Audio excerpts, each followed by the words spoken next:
You need to change these settings in Ghost of Yotei in order to have the best experience in the game. And the first setting that we're going to change is going to be in the settings menu, in the controls menu. And instead of having default, you can switch it to melee alternate.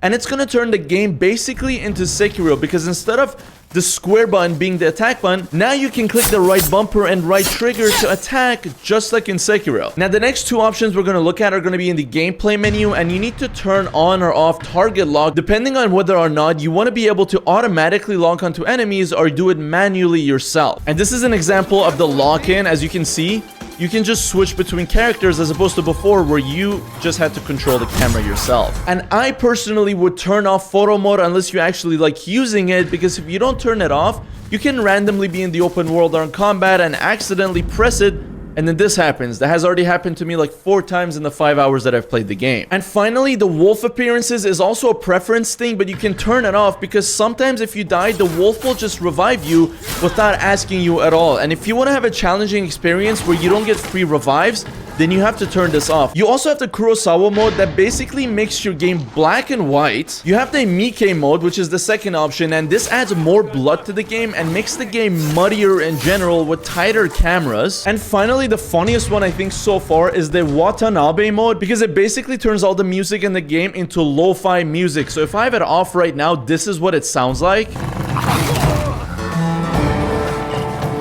But then when I turn the Watanabe mode on, this is what the music is gonna sound like.